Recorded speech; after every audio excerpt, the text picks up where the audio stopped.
tes.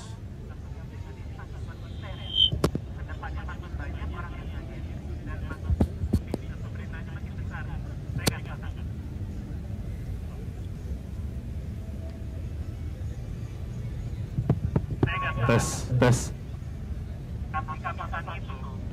Di negara yang Tes.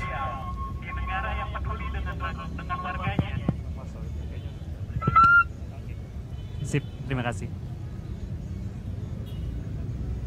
Di negara yang peduli dengan warganya, aksi Kamisan tuh nggak perlu ada. Di negara yang peduli dengan masyarakatnya, kita nggak perlu kumpul ada di sini. Karena tugas untuk mengingatkan untuk mengingatkan negara, untuk mengadili setiap pelanggaran HAM, untuk mengadili setiap orang-orang yang terzolimi, itu bukan tugas warga.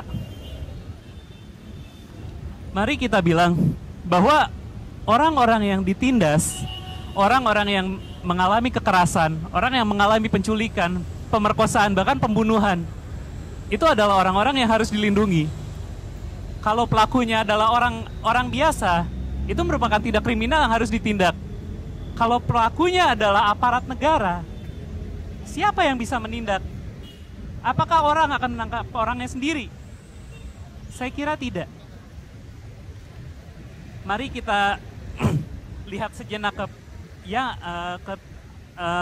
kejadian-kejadian yang telah berlalu jauh sebelum ini. Nggak usahlah kita bicara pelanggaran saat ini atau orang-orang yang masih berada di tampuk kekuasaan. Susah lah gitu untuk kita untuk kita minta keadilan pada mereka karena mereka yang masih berkuasa. Bahkan untuk kasus-kasus yang pelaku dan korbannya pun sudah nyaris tidak ada semua gitu. Kita bilang orang-orang yang dulu tersingkirkan karena perubahan dari Orde Lama ke Orde Baru, orang-orang yang dikenal sebagai eksil, bahwa mereka sampai sekarang masih tidak bisa kembali ke Indonesia. Ini adalah permintaan sederhana gitu. Apakah negara tidak mau mengakui sedikit saja kesalahannya? Apakah negara tidak mau mengakui saja bahwa dia telah melakukan kejahatan kepada warganya di masa lalu dan mungkin memang tidak bisa memperbaiki hal-hal yang telah terjadi. Namun ada sedikit pengakuan kesalahan pun itu sudah merupakan satu kemajuan. Hanya saja, saya kira negara lupa bahwa tugas dia adalah menegakkan keadilan bagi seluruh warganya. Dan ketika negara lupa, ketika aparat tidak peduli, ketika aparat abai, siapa yang akan mengingat? Saya pikir oleh karena itulah kita ada di sini. Oleh karena itu kita berdiri di sini. Mungkin orang-orang yang ada di sini tidak semuanya merupakan orang korban tangan pertama gitu. Tidak semuanya merupakan keluarga langsung dari korban. Tidak semuanya memiliki relasi langsung dengan orang-orang yang tertindas. Bisa jadi orang-orang memiliki koneksi dari tangan kedua, informasi tangan ketiga, dan seterusnya. Tapi itu tidak masalah kawan-kawan. Karena ketika negara lupa akan warganya, maka warganya lah yang mengingatkan untuk negara kembali ingat. Dan ketika negara masih terus melupakan, maka mungkin selama itu pula kita masih harus berdiri di sini. Hidup korban! Jangan diam! Terima kasih.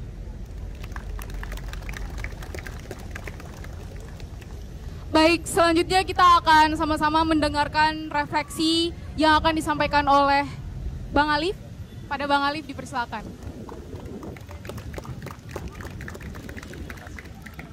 Hidup korban! Jangan diam! Hidup korban! Jangan diam! Kalau saya bilang perempuan Indonesia, teman-teman menyahut lawan Jokowi. Hidup korban! Jangan diam! Perempuan Indonesia! Perempuan Indonesia! Selamat sore teman-teman. Terima kasih untuk Ika dari Perempuan Mardika tadi yang memberikan latar belakang mengenai sejarah gerakan perempuan. Dan di Indonesia kita tidak kekurangan perempuan pemberani. Setuju? Perempuan Indonesia berada di garis depan dalam menentang segala kesewenang-wenangan. Kita kenal sejak sekolah dasar perempuan yang begitu pandai menulis, pandai merangkai kata-kata dan menggugat kenyataan bangsanya. Bukan cuma soal keberadaan keperempuanannya, tapi juga apa yang terjadi pada bangsanya.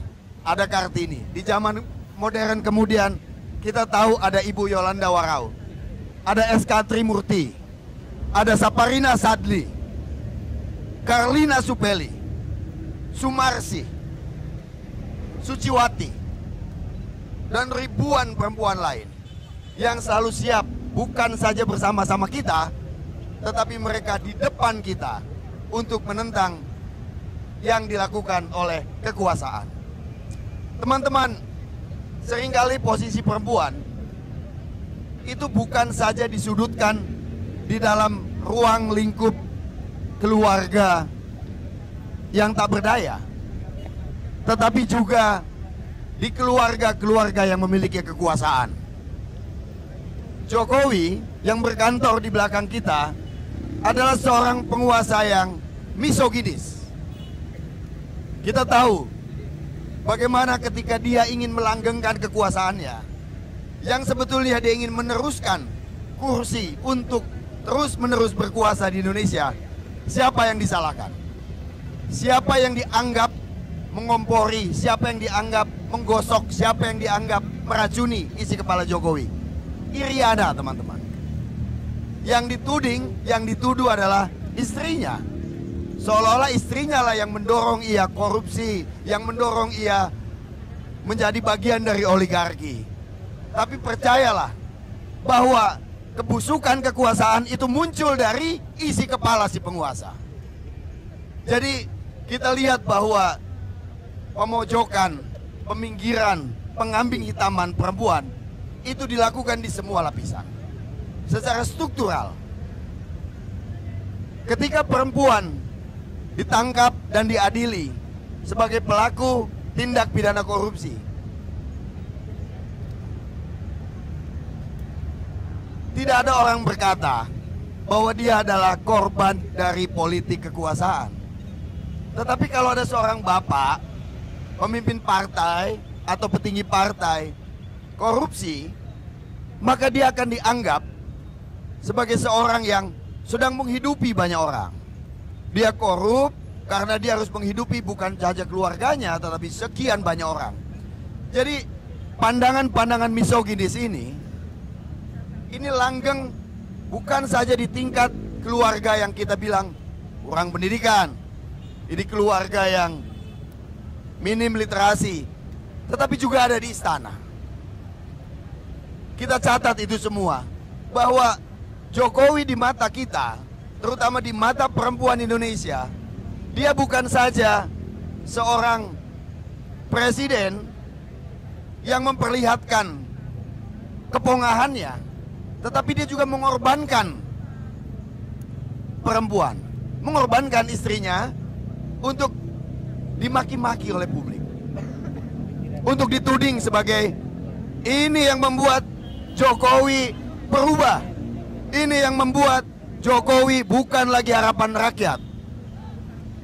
Percaya bahwa kebusukan Jokowi berasal dari pikirannya. Percayalah bahwa ambisinya untuk terus berkuasa itu berasal dari gagasannya dan bukan dari Iriana. Jadi kita harus hapus pandangan misoginis macam itu. Teman-teman, kita mendengar kabar begitu banyak perempuan Indonesia yang menjadi korban bagi kekerasan yang seharusnya dilindungi. Maksud saya, kekerasan yang disponsori oleh negara.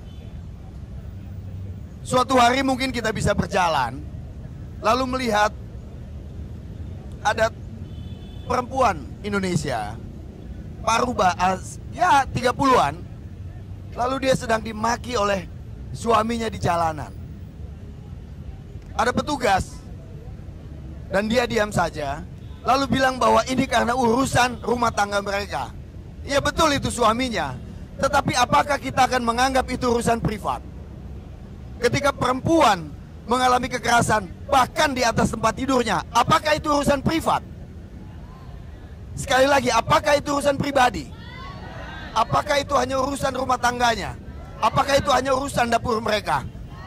Itu perkara publik. Itu perkara yang negara harus hadir ke sana. Yang negara harus melindunginya. Lalu contoh bagaimana negara memberi contoh melindungi warga negaranya. Bagaimana negara memberi contoh melindungi perempuan-perempuan Indonesia. Banyak cara. Tapi cara yang ingin kita dengar hari ini adalah negara bertanggung jawab kepada seorang ibu bernama Sumarsi. Wawan meninggal. Dia tewas ditembak. Tapi korbannya juga perempuan Indonesia. Munir diracun. Tapi korbannya juga perempuan Indonesia. Wiji Tukul hilang. Tapi korbannya juga perempuan Indonesia. Kita bisa sebutkan sederet nama, bahkan mereka yang tidak pernah kita kenal. Bahkan yang namanya tidak pernah ada di headline surat kabar. Namanya tidak pernah viral di media sosial. Tetapi korban pertama dari setiap tindakan kekerasan yang dilakukan oleh negara adalah perempuan. Ketika darurat militer ditetapkan di Aceh, pertama sekali sebelum satu peluru pun meletus, yang sudah menjadi korban adalah perempuan-perempuan Aceh. Ketika tentara Indonesia berbuat sewenang-wenang menyerbu ke Timor Leste, korban pertama adalah perempuan. Dan kita tahu ada satu desa di Timor Leste yang semuanya menjadi janda karena laki-lakinya dibunuh oleh tentara Indonesia. Kita tahu desa itu, perempuan-perempuannya kemudian menjadi korban perkosaan. Teman-teman, 8 Maret bukan saja harus terus-menerus menjadi peringatan belaka dan bukan menjadi peringatan kita.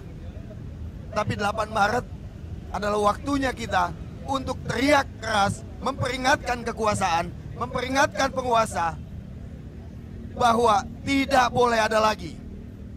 Tidak boleh ada lagi.